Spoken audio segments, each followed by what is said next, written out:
So here we are with a first for TelecomTV this decade. We're doing an al fresco in-person interview. We're at the Priory Park Tennis Club on the banks of the Thames and Kew in London. And I'm here with Danielle Royston, the CEO and founder of TelcoDR. Danielle, thanks very much for joining us here today. So excited to be here. So we're going to talk about the telco cloud, and we're also going to talk about tennis, but we'll start with the telco cloud. So you've been talking about this topic for a number of years, but there doesn't appear to be a mad rush by the telcos to migrate everything lock, stock and barrel to public cloud platforms. Why do you think that is? I think it's because telcos still look at it as outsourcing their data center, right? They're still looking at it as infrastructure. Should I run it in my closet or in AWS's closet? And when you look at it like that, yeah, the economics, when you do the math, you're like, I should run it under my roof. And I think that's where we are. But if you look to Jamie Dimon's experience in banking, where he had the same attitude initially, it's outsourcing my data center. I already have data centers. Why should I do that? And you look at his evolution and the way that he spoke publicly about it, he starts to come to the realization that it's not about the infrastructure that the hyperscalers provide, but it's about the software and the services that you get access to, that you get to experiment with and implement very quickly and increase your feature velocity and pay only for what you're actually using. And he starts to realize the competitive advantage that gives him. And I think we're still early days. We're still like Jamie Dimon thinking that it's outsourcing our data center. And I keep talking about, starting to realize it's about the software of the public cloud. And as soon as people start to realize that, they'll realize it is actually cheaper to run it in the public cloud. And all the CapEx expenditure that they're doing in their data center is just a write-off waiting to happen. And so when you start to realize that, you realize, I got to get to the public cloud. I got to understand how to use the software much better.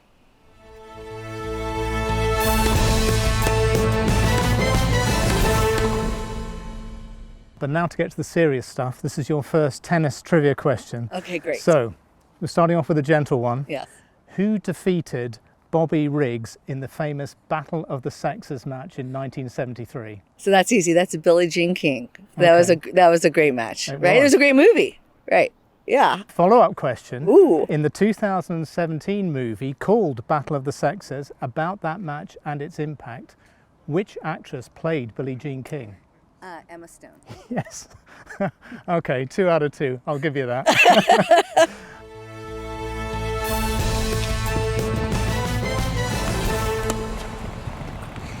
Back to telco cloud. Yes. Now, some telcos don't believe that the economics of the public cloud stack up quite yet for them.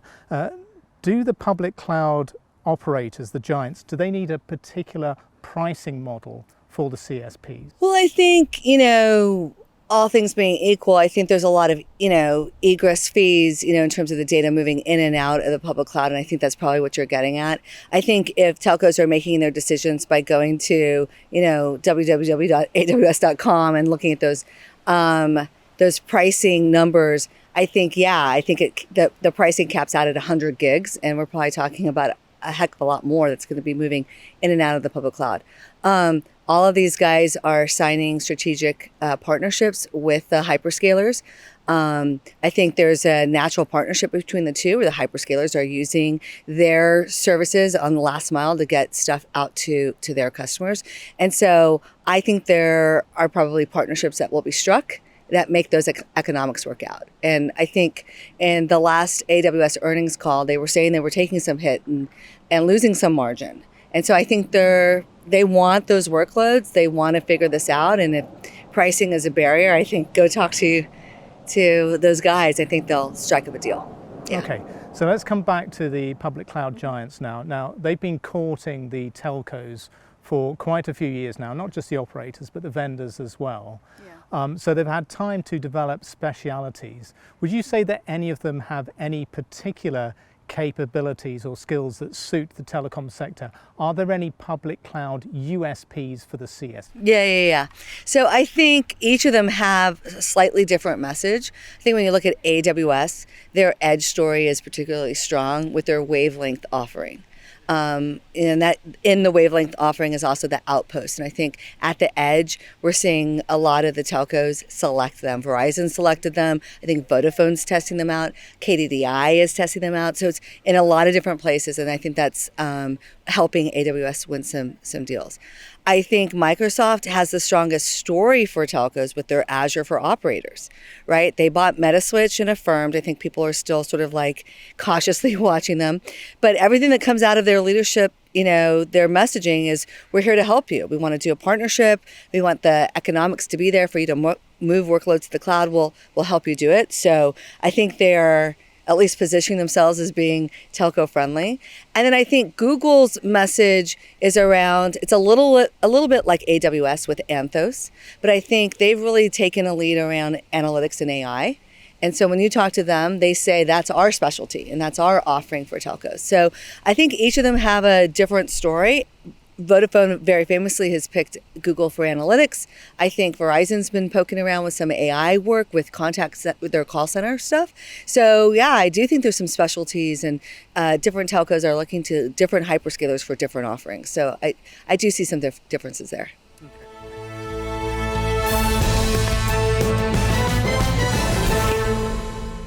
So back to the sporting theme now. Which tournaments does a tennis player have to win to get the Grand Slam? To get the Grand Slam, you have to win the Australian Open, the French Open, Wimbledon, and the US Open. Correct. And for a Golden Slam, the gold medal in the same year, which only happens obviously every 4 years. Wow. And so Novak had that chance, and Serena, I think, had that chance. Both of them did not successfully do it. Steffi Graf, I think, was the only person to do that, maybe? Okay. Yeah. You don't get any bonus points for I having don't, that. but No, I no, think but... Steffi's done the Golden Slam. Okay. Yeah. Good trivia. Yeah. Well Yeah. done. Excellent. Yeah. Okay.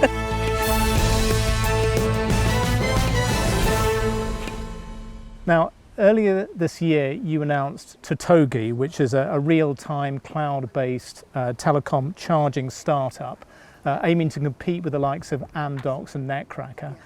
Are you still currently the acting CEO of that company, and what's going on with Totogi? Yeah, I'm still leading up Totogi. I think, we had this great opportunity to launch the company at MWC, where I took over the Ericsson booth and made a big splash with Cloud City, just continue to advance, what I believe is inevitable for telco. I think they're really going to start to adopt the public cloud and use it very deeply, use the software and the services.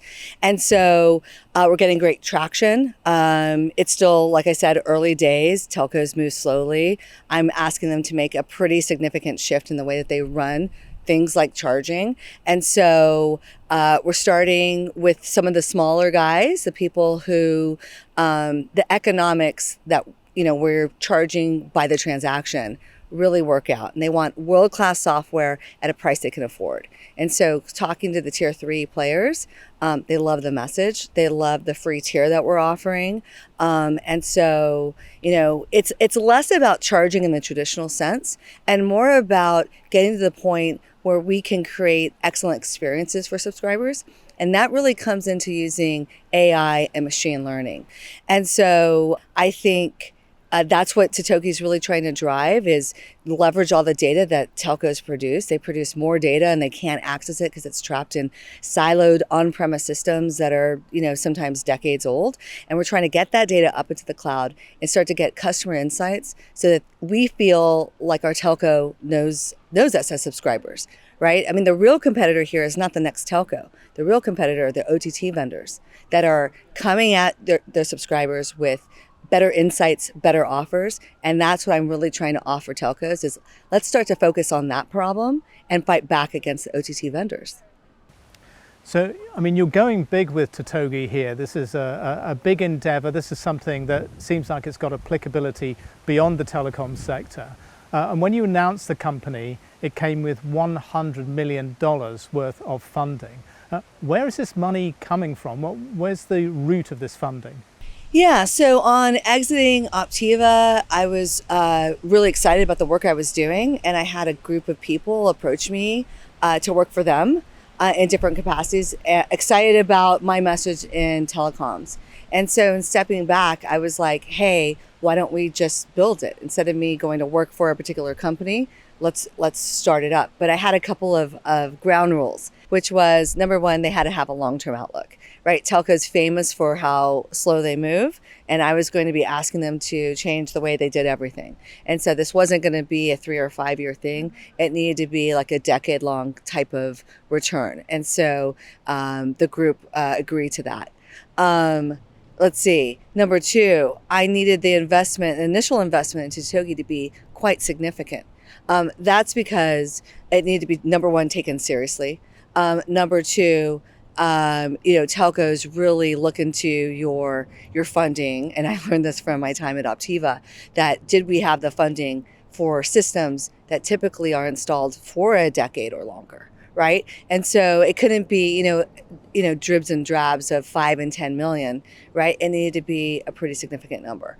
And so this small group said yes. They want to keep the limelight on me. They don't want to be named. And so yet again, I will be elusive in my answer.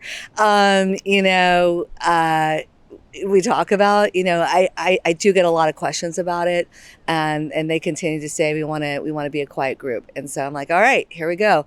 But I think the plan is, we have a pledge of $1 billion.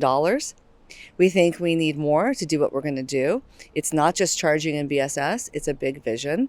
I compare myself to Elon Musk, right? It is a mission to Mars, right? It's the mission to change the telecom industry. And you mentioned something in your question. You're like, you could take it to other verticals. And that is not my intent. My intent is to keep completely focused in telco. I am TelcoDR. And so I love this industry. I think there's tons of potential. I think Silicon Valley runs away from it.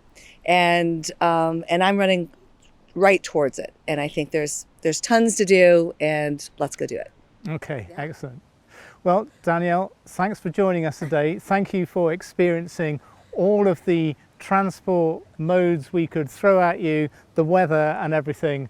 And of course, now we progress. Yeah, everything. The trivia. Tough questions. It was a great interview. And next up, we have to progress to the court. Let's go do it. Let's awesome. do it. Thank you.